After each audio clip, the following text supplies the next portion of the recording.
우리 말씀 읽을까요? 디모데전서 2장 4절부터 8절의 말씀입니다. 우리 다 같이 읽겠습니다. 하나님은 모든 사람이 구원을 받으며 진리를 아는 데 이르기를 원하시느니라.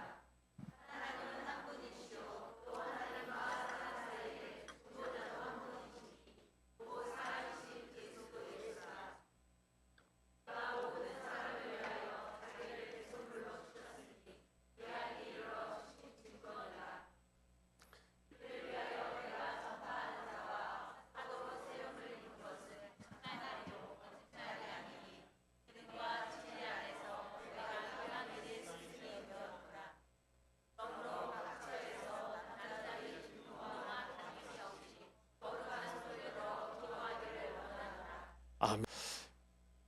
여러분이 원하는 건 뭘까요? 여러분이 원하는 게 뭐예요? 잘 먹고 잘 사는 거, 그죠? 각자 자신이 원하는 것이 다 있습니다, 그죠? 잘 살기 원하는 사람, 건강하기 원하는 사람 다 있습니다. 그렇다면 하나님이 원하시는 건 뭘까요? 오늘 본문에 딱 스타트에 나왔는데 우리 2장 4절의 말씀 한번 볼까요? 자, 크게 읽겠습니다. 시작.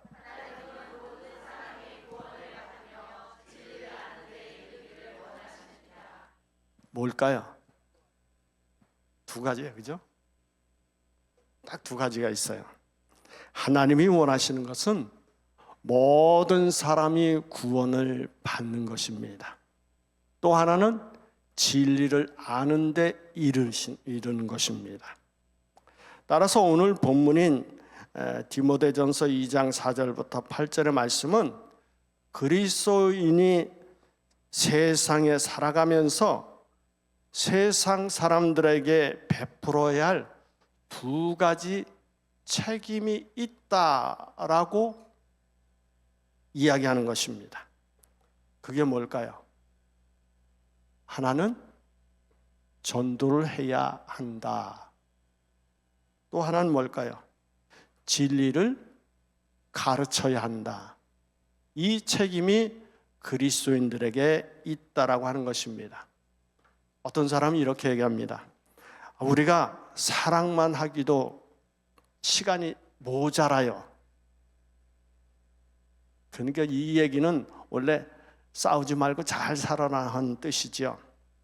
마찬가지로 그리스도인들이 이 짧은 세상을 살아가면서 하나님이 원하시고 또 하나님이 기뻐하시는 일만 하게도 시간이 남을까요? 모자랄까요? 모자랍니다. 그런 의미에서 오늘은 하나님께서 원하시는 것이 무엇인지 또 왜 그렇게 해야 할까? 그렇다면 어떻게 하나님의 소원을 이루어가야 할 것인지 생각해보는 시간을 가져보기 바랍니다.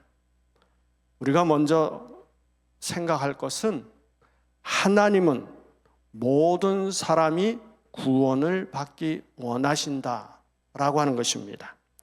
우리 그리스도인들이 하나님을 알지 못하고 있는 세상 사람들을 향해 주어진 책임은 모든 사람들에게 복음을 전해야 한다라고 하는 것입니다.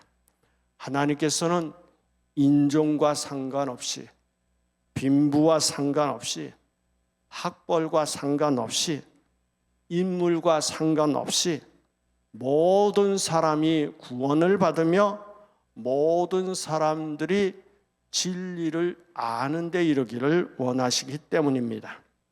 바울은 바로 이 앞부분에 이런 이야기를 합니다. 1절부터 3절에서 보면 안 나와요. 거기 보지 말아요. 안 나와. 모든 사람을 위하여 기도와 감사를 하라고 당부하고 있습니다. 이것도 좁은 의미로 이해를 하면 그들이 구원받기를 위해 기도하라고 하는 말로 해석해 볼 수 있습니다.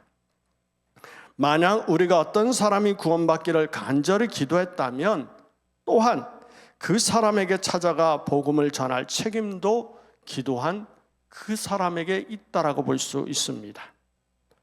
나는 기도했으니까 당신이 가서 전해 라고 하는 것이 주님의 방법이 아니라고 하는 것입니다.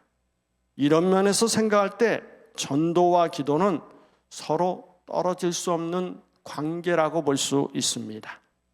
한 사람을 전도하기 위해 먼저 그를 위해 기도해야 하고, 기도한 후에 성령의 도우심을 받아서 그 사람에게 복음을 전해야 합니다.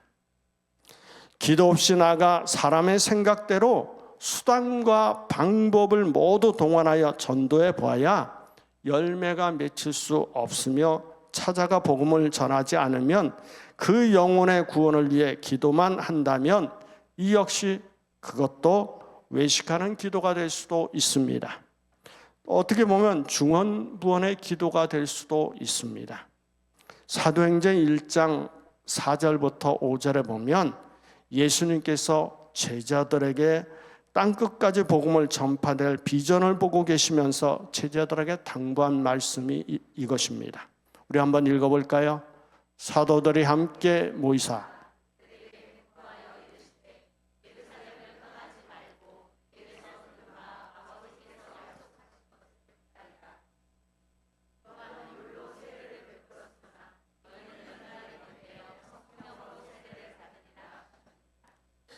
이 약속을 믿고 많은 제자들이 그 예루살렘의 한 다락방에 모여 간절히 기도에 힘쓰고 또 열흘 만에 성령의 충만함을 받게 됩니다.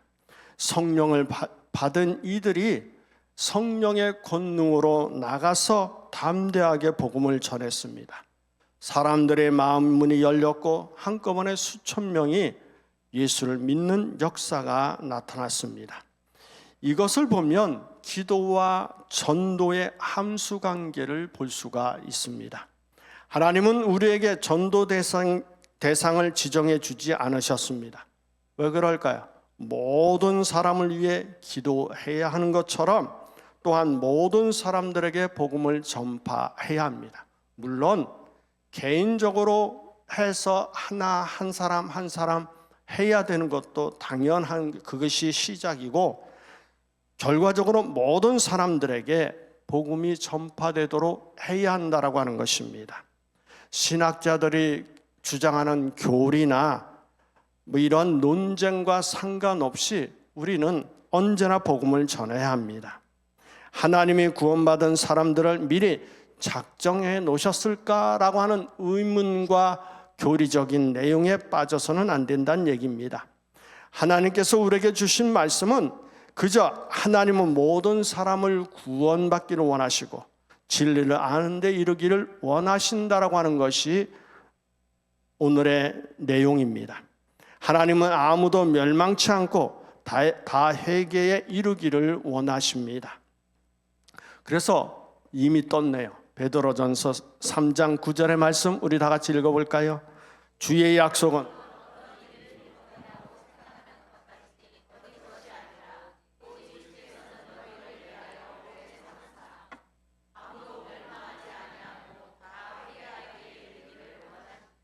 네, 그리고 요한복음 3장 16절 우리 다 같이 하나님이 세상을 이처럼 사랑하사 독생자를 주셨으니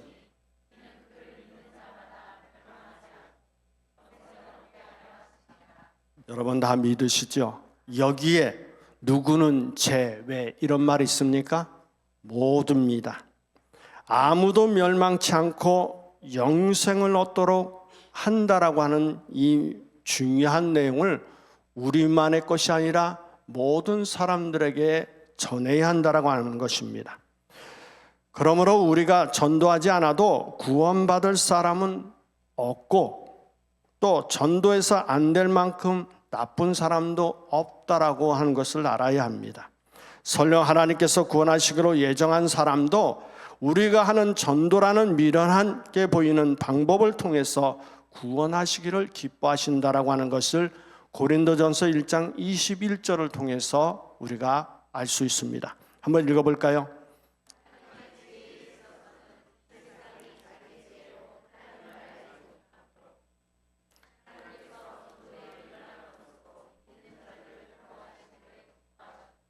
맞습니다. 우리는 전도하면서 속으로 사람을 평가하기가 쉽습니다. 이 사람은 쉽게 복음을 받아들일 거야. 아, 저 사람은 도무지 예수 믿을 팔자가 아닌 것 같아. 우리가 쉽게 이렇게 정죄하는 경우가 있습니다. 그런데 전혀 뜻밖의 결과를 보는 우리가 경험하게 됩니다. 뭘까요? 단단한 가지는 쉽게 부러지는 것처럼 저 사람은 결코 예수 믿을 것 같지 않은 사람이 예수를 먼저 믿는 것을 우리는 봅니다. 금방 교회에 나올 것 같은 사람이 1년, 2년 줄다리기 하는데 끈질기게 안 나오는 사람도 있는 것을 봅니다. 분명히 저 사람 나올 것 같은데 아주 끈질기게 안 나오는 사람도 있는 것을 봅니다. 그러므로 우리는 그저 주의 명령에 따라 모든 사람들을 위해 기도하고 모든 사람들에게 복음을 전하는 데 힘써야 할 것입니다. 우리가 다른 사람에게 전하는 복음의 능력은 두 가지로 나타날 수가 있습니다. 뭘까요? 십자가의 도가 멸망하는 사람들에게는 미련해 보이고 구원받는 사람들에게는 하나님의 능력으로 나타나듯이 우리가 전파하는 생명의 복음이 믿고 받아들이는 사람들에게는 생명의 능력으로 역사되지만 믿지 않고 불순종하는 사람들에게는 하나님의 심판대 앞에서 정죄의 능력으로 역사된다라고 하는 사실입니다. 만약 우리가 그 사람에게 복음을 전하지 않았다면 나는 몰라서 믿지 않았다라고 변명하겠지만 우리가 그 사람들에게 복음을 전파하게 됨으로써 믿지 않는 사람들이 핑계를 댈 수 없다라고 하는 것입니다. 그래서 사도 바울은 빌립보서 1장 28절에서 이런 이야기를 합니다. 우리 다 같이 읽어볼까요? 시작.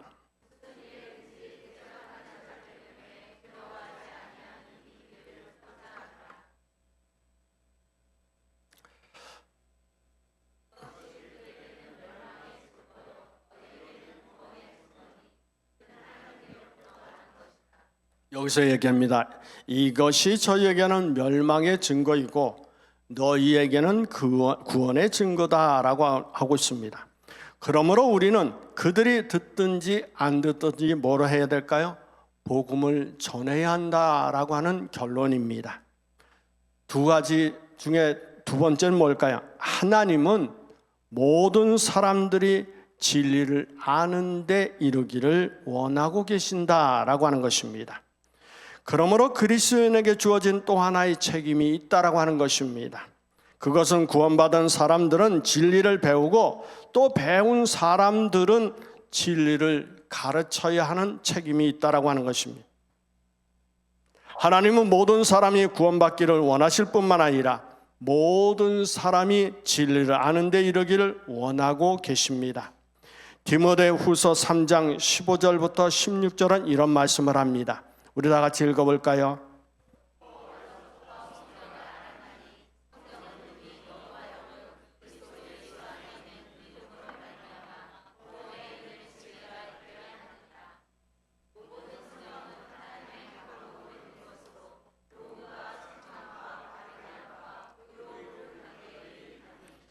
예수 안에 있는 믿음으로 구원에 이르는 지혜가 있습니다. 그뿐만 아니라 하나님의 감동으로 쓰여진 성경은 구원받은 성도들을 교훈하고 책망하고 바르게 하고 의로 교육하기에 유익한 책이라고 오늘 이야기합니다. 따라서 전도하여 구원받게 했다고 해서 우리가 해야 할 일을 다 한 것은 아니라고 하는 사실입니다. 아이를 낳은 부모는 잘 길러야 할 책임이 있듯이 하나님의 소원에 따라 전도했다면 그 사람의 신앙이 바르게 성장되도록 가르치고 인도해야 할 책임이 있습니다. 믿음 생활을 새롭게 시작하는 사람이 하나님의 진리의 말씀을 잘 배우고 진리 안에서 자라도록 도와줘야 하는데 몇 가지 방법이 있습니다. 그 첫 번째는 뭘까요? 여러분들이 한번 생각. 저만 쳐다보면 답이 나올까요? 첫째로 설교를 잘 듣는 훈련을 시켜야 합니다. 여러분, 설교 잘 듣는 훈련을 받으셨습니까? 안 받으셨대요. 저 뒤에서도 이러고 옆에서도 다 이래. 훈련 받으셔야 됩니다. 이거 훈련을 안 받으니까 맨날 딴짓하고 옆으로 새지요.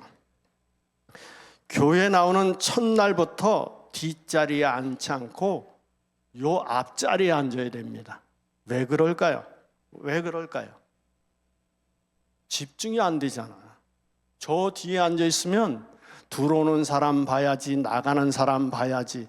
언제 설교 듣겠어요? 안 들려요. 지나가는 사람 봐야 되기 때문에. 그렇기 때문에 여러분들이 전도한 분들을 꼭 앞자리에 앉도록 권유하셔야 됩니다. 그래야 설교를 잘 듣는 훈련을 할 수가 있지요. 뭐 특별한 사정이 있어 뒤에 앉을 수도 있겠지만 고의적으로 뒤로 빼는 사람들이 굉장히 의외로 많습니다. 제가 늘 저기 서 있잖아요. 입구에. 예배 시간 된다 안 들어가. 그리고 열심히 대화들을 해. 예배 끝나고 대화하면 되잖아요. 굳이 예배 시간에 거기 서서 대화하느라고 예배에 안 들어가는 모습을 보면서 이건 아니다라는 생각을 해요. 근데 거기다 대고서 들어가세요 그러면 또 삐져서 가면 어떡해? 그럼 저만 난감하잖아요. 그래서 말은 못하는데 여러분, 설교 잘 듣는 훈련을 하셔야 됩니다. 그래야 믿음이 성장되죠. 여러분의 영혼을 살릴 수 있는 기회니까요. 그러므로 설교 잘 듣는 훈련을 여러분뿐만 아니라 전도한 사람도 시켜야 합니다. 어쨌든 또 한마디 하면 우리는 이렇게 뻥 뚫려서 사실은 웬만하면 다 보이거든요. 근데 다른 교회 가면 기둥이 있는 곳도 있어요. 그죠? 꼭 기둥 뒤에 가서 앉는 분도 있어요. 그렇게 하면 안 된다는 얘기입니다. 두 번째는 설교를 복습을 하는 훈련을 해야 한다는 것. 복습하도록 훈련을 시켜야 한다는 얘기입니다.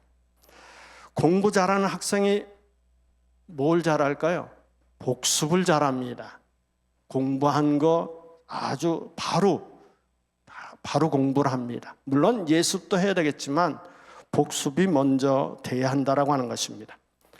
그러면 여러분, 지난주 담임 목사님의 설교 제목이 뭘까요?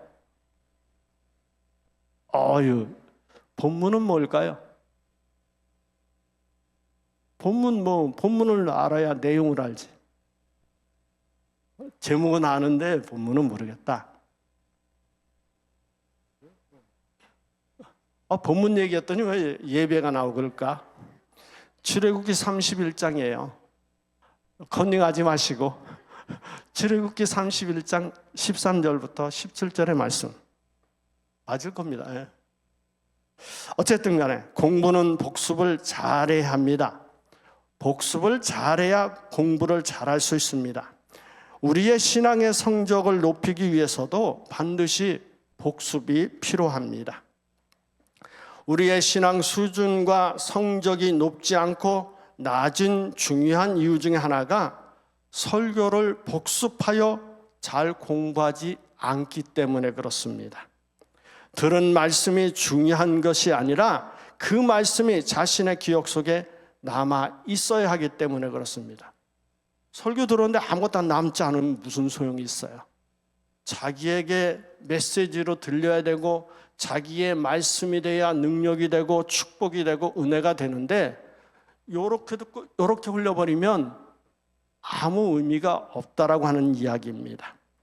그러기 위해서 주보에 실린 본문 말씀을 다시 한번 되새겨 읽어보시고 홈페이지에 들어가면 또 말씀도 있으니까 다시 한번 들어서 자신의 말씀으로 만들어서 그 말씀이 여러분의 삶의 능력이 되어야 합니다. 살아있는 말씀으로 여러분들에게 적용되고 또 여러분이 전도한 사람들에게 그렇게 되도록 권유하고 가르쳐야 합니다. 세 번째는 성경 읽기와 공부에 열심히 동참하도록 훈련시켜야 합니다. 하나님의 음성을 듣는 길이 여럿 있을 수도 있겠지만 가장 확실하고 중요한 방법이 뭘까요? 성경 말씀입니다. 왜냐하면 하나님은 성경을 통해서 오늘날 우리들에게 말씀하고 계시기 때문에 그렇습니다. 그러므로 누구든지 하나님의 말씀하시는 것을 들으려면 성경을 읽어야 합니다. 그리고 누구나 성경을 읽으면 그때마다 자신에게 말씀하시는 하나님의 음성을 들을 수가 있습니다. 또한 성경을 읽고 설교를 복습하는 것도 중요하지만 그 모든 것을 위하여 빠뜨려서는 안 되는 것이 하나 있습니다. 뭘까요? 성경을 꼼꼼히 체계적으로 공부하는 것도 중요합니다.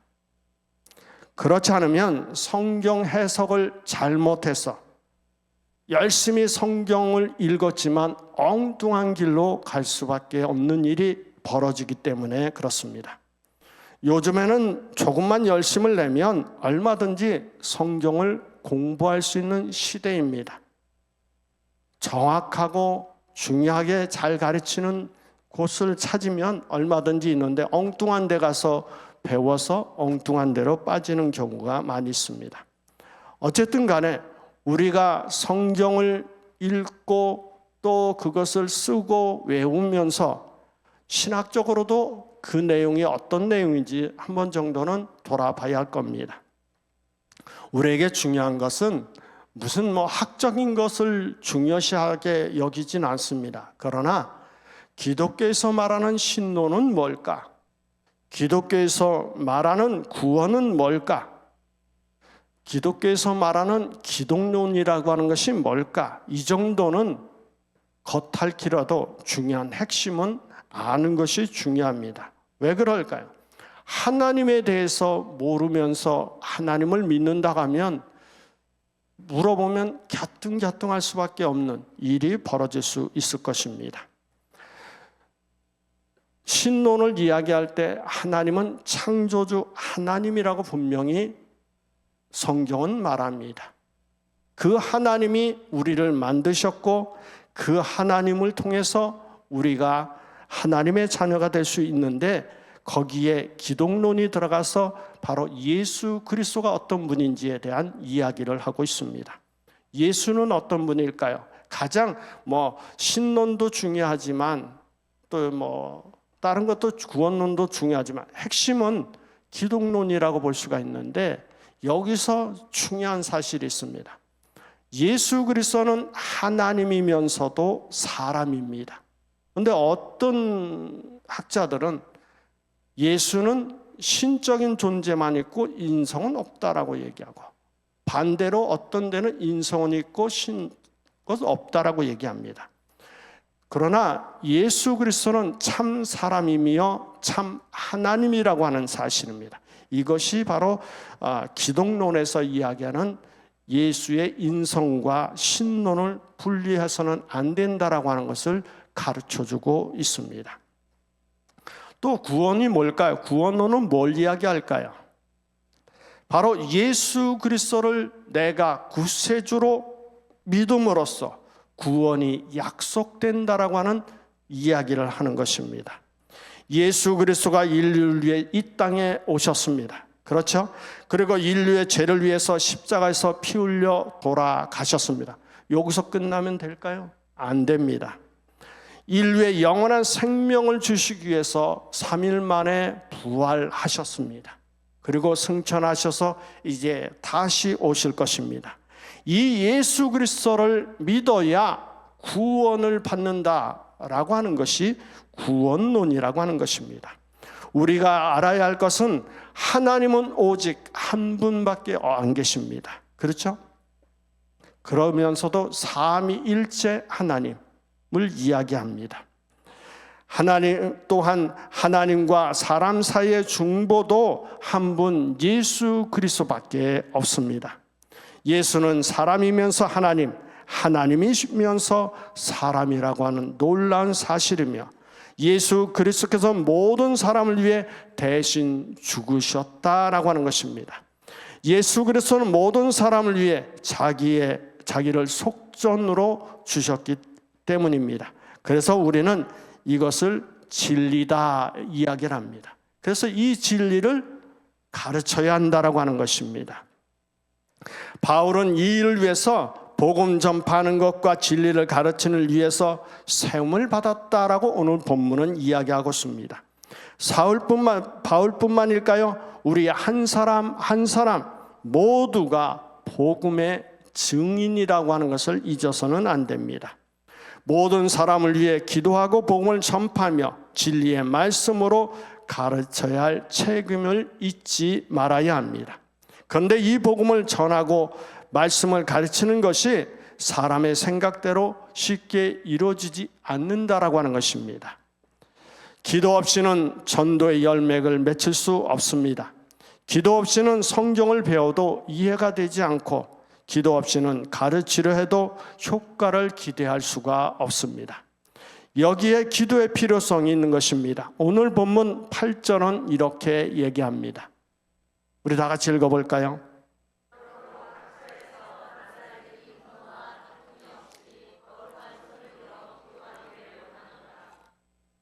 우리 믿는 사람들의 생활의 기본이 뭘까요? 기도라고 하는 것입니다. 기도하지 않는 사람은 믿음의 사람이라고 말할 수 없습니다. 그런데 성실한 하나님의 사람들 중에도 종종 실수를 하는 사람들이 있습니다. 주님의 일을 너무 열심히 하는 나머지 자신을 위해 기도하고 말씀을 묵상하는 것을 소홀히 하는 사람들이 있습니다. 그렇게 하다 보면 하나님의 뜻보다 인간의 생각이 앞서기가 쉽습니다. 그러므로 인간적인 생각으로 일을 추진하려다가 언성이 높아지게 되고 다툼을 하게 되고 여러 가지 안 좋은 일이 생기는 것을 봅니다. 그렇기 때문에 우리는 항상 먼저 해야 할 것이 뭘까요? 하나님께 기도해야 한다라고 하는 것입니다. 하나님은 모든 사람이 구원을 받으며 진리를 아는 데 이르기를 원하십니다. 우리는 이와 같은 하나님의 뜻을 이루기 위해 기도해야 합니다. 이러한 삶에 하나님의 축복이 넘치기를 예수의 이름으로 축원합니다. 우리 시간에 다 같이 기도할까요? 하나님, 내가 복음을 전할 수 있도록 믿음을 주시옵소서.